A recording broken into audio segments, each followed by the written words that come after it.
Okey, Assalamualaikum warahmatullahi wabarakatuh kepada anak-anak murid cikgu. Okey, saya Cikgu Umi Umairah Safia binti Ismail, tapi kamu semua boleh panggil saya Cikgu Umi saja. Saya akan teruskan pengajaran kita. Yang sebelum ni Cikgu Hanafi ambil alih kan. So, hari ni saya akan start ambil alih dan saya akan mengajar tentang topik sintaksis. Okey, sebelum saya nak teruskan kepada pembelajaran kita pada hari ini, cikgu nak terangkan dulu apa itu sintaksis. Sintaksis ni dia ada dalam bahagian A. Dia adalah sistem dan aplikasi bahasa. Dia bukan macam karangan, dia adalah sistem dan aplikasi bahasa. Soalan sintaksis ni dia mengikut teks tunggal, teks bersambung dan teks yang pelbagai seperti petikan, dialog, iklan, kad ucapan dan sebagainya. Okey. Panjang teks ni adalah 50 hingga 80 patah perkataan sahaja. Kemudian, skema permarkahan dia adalah berbentuk analitik. Di mana kalau kamu betul satu soalan, maksudnya adalah kamu dapat satu markah. Kalau betul, maksudnya betul. Kalau salah, kamu dah tak dapat markah dah. Okey, seterusnya saya akan teruskan dengan pengajaran kita. Okey. Sintaksis. Sintaksis ni ditakrifkan sebagai bidang ilmu bahasa yang mengkaji bentuk, struktur, binaan dan konstruksi ayat. Okey, dia skop sintaksis ni dia ada beberapa jenis lah. Tahun lepas dalam SPM yang masuk ialah ayat cakap ajuk dan cakap pindah. So, kali ni cikgu tak tekankan dekat sini sebab dia dah masuk. Kita fokus dekat yang lain pula, okey? Okey. Jenis-jenis ayat. Ada berapa jenis-jenis ayat? Ada 1, 2, 3 dan 4. Iaitu ayat penyata, ayat seruan dan ayat perintah dan ayat tanya. Okey, ayat penyata ni macam mana? Ayat penyata ni dia merupakan ayat yang ada titik. Dia bukanlah ayat tanya, dia bukan awak nak pergi mana, tu bukan ayat penyata. Tu bukan ayat penyata. Ayat penyata ni macam Ali sedang membaca, Mak sedang memasak, dia straight to the point. Itu adalah ayat penyata. Kalau ayat seruan, di hujung ayat perlulah ada tanda seru. Kalau ayat perintah pula, dia ada 4 jenis ayat perintah. Yang pertama, ayat perintah ialah ayat suruhan. Ayat suruhan ni macam mana? Dia menyuruh, iaitu perbuatan yang menyuruh. Okey, kemudian yang kedua ialah ayat larangan. Ayat larangan ni contohnya pada awal ayat dia cakap jangan atau usah. Kemudian yang ketiga ialah ayat permintaan.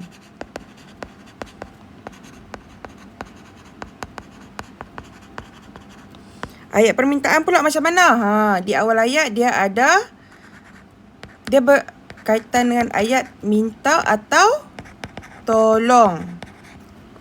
Kemudian yang keempat ialah ayat silaan.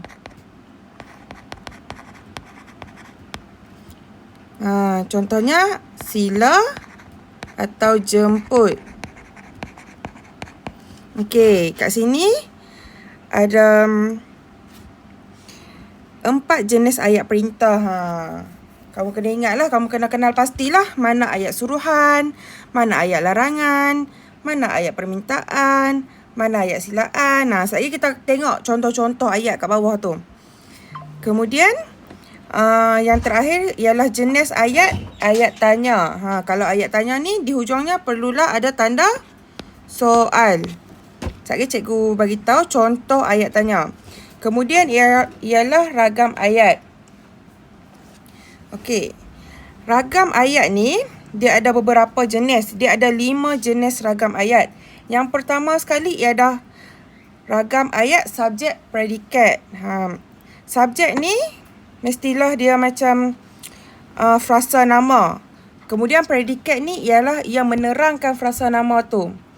Kemudian yang kedua ialah ragam ayat, pola ayat.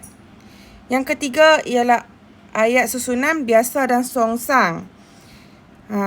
Yang keempat ni, 1.4 ni kamu abaikan. Ayat aktif dan pasif. Dan yang terakhir ni ragam ayat dia ayat cakap ajuk dan pindah. Yang ni kita tak fokuskan pada hari ni sebab dia dah masuk di SPM. Kemudian yang keempat ialah ayat tunggal. Contohnya dia ada seorang saja frasa nama. Contohnya Ali sedang membuat kerja sekolah. Maksudnya tu ayat tunggal. Sebab apa? Sebab Ali ada seorang saja frasa nama. Kalau ayat majmuk ni contohnya Ali dan Aminah pergi ke sekolah. Ini adalah ayat majmuk sebab ada dua orang.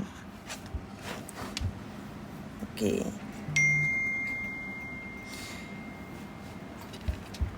Kemudian kalau kamu nak rujuk apa-apa, kamu perlulah guna Tata Bahasa Dewan. Okey, ni adalah contoh-contoh ayat yang cikgu akan terangkan berkaitan dengan skop sintaksis. Okey.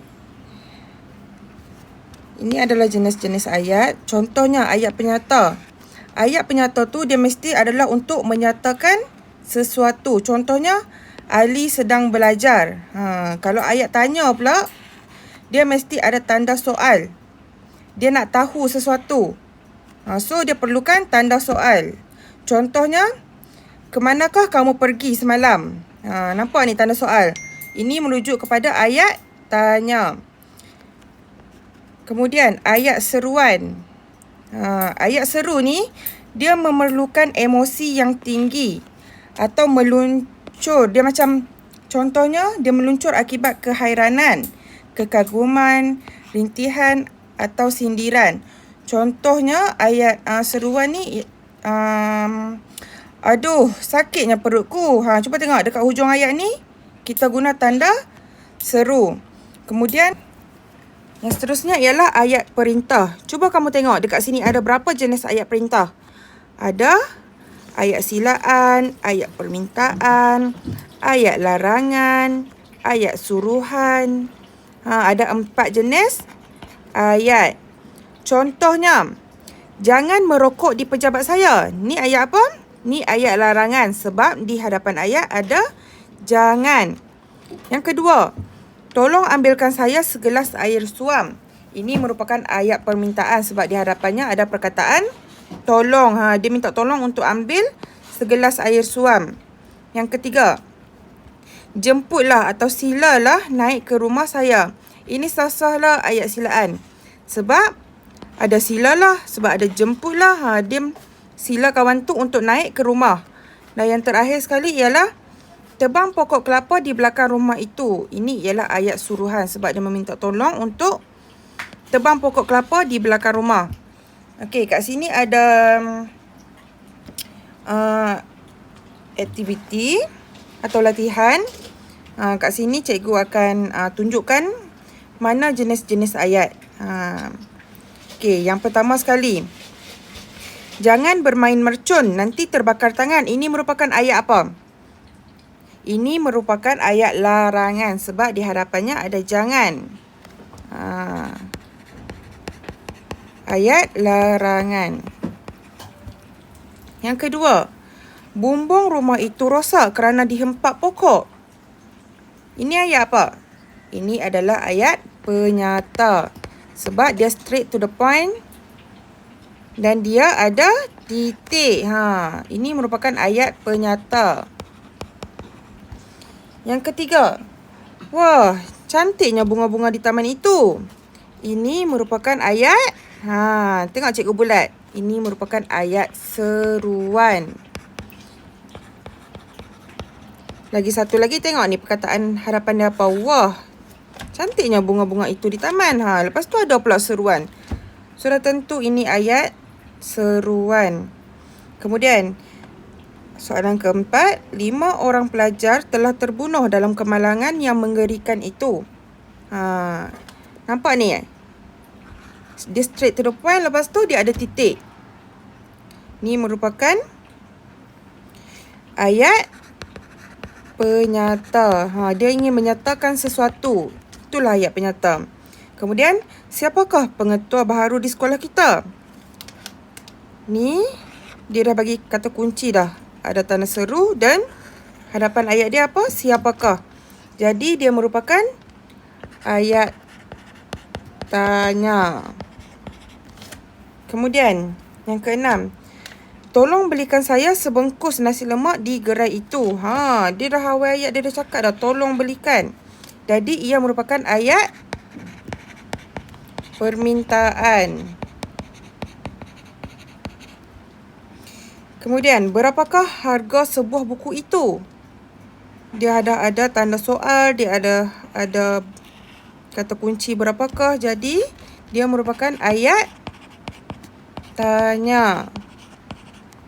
Kemudian, aku tidak mahu bersepahat dengan kamu. Ni, seruan. Dia merupakan ayat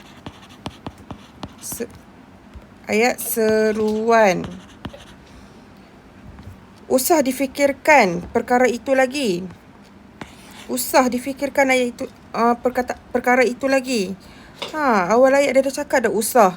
Dia merupakan ayat larangan. Lagi satu lagi, kata kunci dia ayat larangan apa? Usah atau jangan.